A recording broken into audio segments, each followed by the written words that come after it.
বলেন আলহামদুলিল্লাহ। এর চেয়ে ভালো নিউজ কি হতে পারে যে আব্দুল হামিদ সাহেব আওয়ামী লীগের রাষ্ট্রপতি হয়ে বাংলাদেশের সরকারের সমস্ত গ্রিন সিগন্যাল নিয়ে রাতের বেলা তিনি সসম্মানে বাংলাদেশ থেকে এয়ারপোর্ট থেকে বের হয়েছেন। এখন আলহামদুলিল্লাহ পড়বেন না, পড়বেন কি হুজুরের ওয়াজের সময়? বলেন আলহামদুলিল্লাহ। এই হচ্ছে বাংলাদেশ। জামাতের দাড়িপাল্লাকে নিয়ে আপনি ফাইজলামি শুরু করেছেন, তাদের মার্কা দিচ্ছেন না, আর আব্দুল হামিদকে এয়ারপোর্ট থেকে পার করে দিচ্ছেন রাতের বেলা সুন্দর করে একেবারে বিমানের সংবর্ধনা দিয়ে। অন্যদিকে এটিএম আজহারুল ইসলাম দীর্ঘদিন পর্যন্ত জেলের মধ্যে অবৈধভাবে বন্দী, তাদের ক্ষেত্রে আইন দেখান। হ্যাঁ, আইন। আজহারুল সাহেবকে এখন পর্যন্ত এই আজহারুল ইসলামকে মুক্তি দেন নাই, অন্যদিকে আপনি আব্দুল হামিদকে রাতের বেলা এয়ারপোর্ট থেকে মুক্তি করে দিচ্ছেন। দেশনেত্রী বেগম খালেদা জিয়াকে মুক্তি দেননি, তার চিকিৎসা দেননি, তাকে অবহেলা করেছেন, আর অন্যদিকে আপনি আব্দুল হামিদকে একেবারে সুন্দর গ্রিন সিগন্যাল দিয়ে একেবারে পেলে পুষে দেওয়ার পরে এয়ারপোর্ট ক্রস করে দিচ্ছেন। লক্ষ লক্ষ মানুষের বিরুদ্ধে মামলা, যেই মামলাগুলোর এখন পর্যন্ত ওঠে নাই। আমার কাছে বহু অভিযোগ আছে। ছেলেটা শিবির করেছে, জামাত করেছে, ছাত্রদল করেছে, পূর্বে অনেক মামলা হয়েছে, এখনো পুলিশ ভেরিফিকেশন চলছে। অথচ এই মামলাগুলো আওয়ামী লীগের আমলের সকল অত্যাচারের মামলা, যেগুলো একদিনে উঠে যাওয়ার কথা, আপনারা সেগুলো উঠান নাই। আপনারা এখন আব্দুল হামিদকে এয়ারপোর্ট পার করে দিচ্ছেন। বরং এই বাংলাদেশে এই 5 তারিখের পরে এসে এই মাহমুদুর রহমান কি জেলের মধ্যে থাকতে হয়েছে, মনে আছে আপনাদের? আর আপনি আব্দুল হামিদকে এয়ারপোর্ট পার করে দিচ্ছেন। শেখ হাসিনাকে বিমানে করে দিয়ে আসছি, অন্য সবাইকে যা ইচ্ছা যেভাবে খুশি সেভাবে লালন পালন করে দেশ ত্যাগ করাচ্ছি। বাহ, তাহলে এই বাংলাদেশের চোর বা কে, আর বিচার বা কাকে করবেন, আর কার বিচার করবেন আপনি?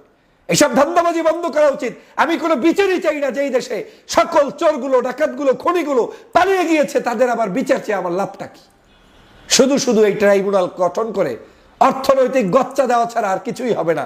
এখানে শুধু রায় হবে, একটা কপি, একটা কাগজ আপনি শুধু পেশ করবেন, কিন্তু আদতে যারা অপরাধী তাদের কাউকে আপনি দেশে আর পাবেন না।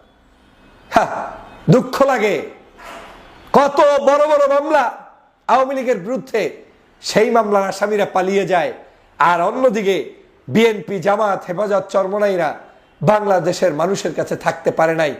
দাঁত ভেঙে দেওয়া হয়, রক্তাক্ত করা হয়। এই যে চরমনাইয়ের পীরকে, সেই মামলাগুলোর সেখানে আপনার রায় ঘোষণা করে মেয়র তাও বানালেন না।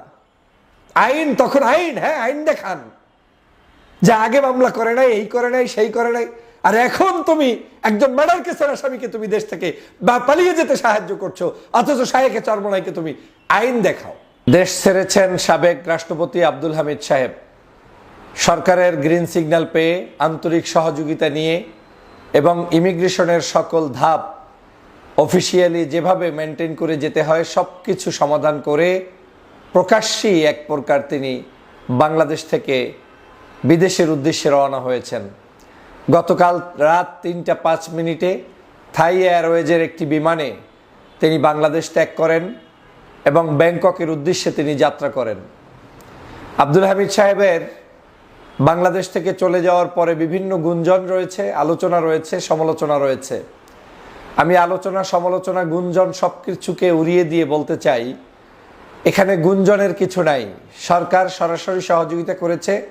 সরকারের আন্তরিকতায় তিনি দেশ থেকে বিদেশে পালাতে পেরেছেন, যেতে পেরেছেন।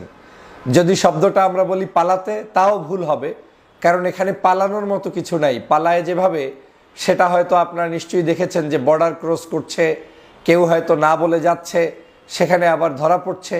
আব্দুল হামিদ সাহেবের ক্ষেত্রে পালাপালির কিছু নাই।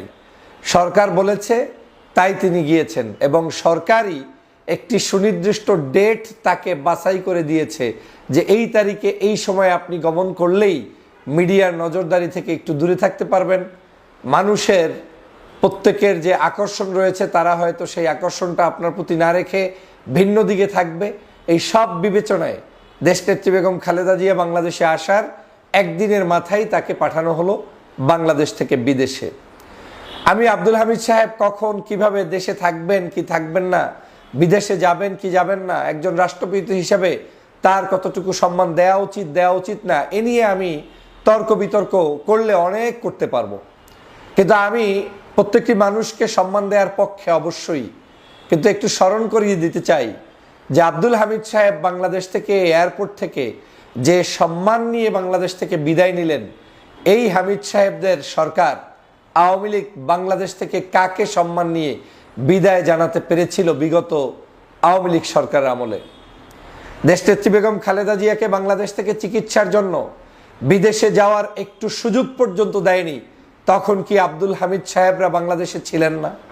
তখন কি এই হামিদ সাহেবদের চোখের সামনে তারা কি কখনোই স্পেশাল কোনো ফোন দিয়ে শেখ হাসিনাকে জানিয়ে কোনো অবস্থায় এই দেশনেত্রীর জন্য একটু মুক্তির ব্যবস্থা আনঅফিসিয়ালি, অফিসিয়ালি, গোপনে, অতি গোপনে কিংবা প্রকাশ্যে কিংবা আজকের যেভাবে হামিদ সাহেব দেশ থেকে বের হলেন এরকম কি কোনো কিছু তারা করতে পারতেন?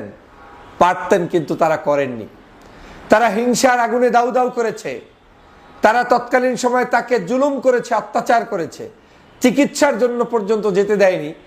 আজ আব্দুল হামিদ সাহেবকে বাংলাদেশ সরকার গোপনে নয় প্রকাশ্যে ইমিগ্রেশনের সকল ঝামেলা মুক্ত করে তারপরে তাকে বিদেশ যেতে সাহায্য করেছে। এবং এই সাহায্যটা যে সম্পূর্ণ সরকারের দিক নির্দেশনায় হয়েছে সেটা তো আর ভুল বোঝার কোনো সুযোগ নেই, কারণ বাংলাদেশের ইমিগ্রেশনের কোনো পুলিশের শক্তি নেই যে তারা কাউকে কোনো অবস্থায় বাংলাদেশ থেকে বের হতে দিবে যারা অতি পরিচিত ব্যক্তি এবং যারা রাষ্ট্রের অতি গুরুত্বপূর্ণ ব্যক্তি ছিল।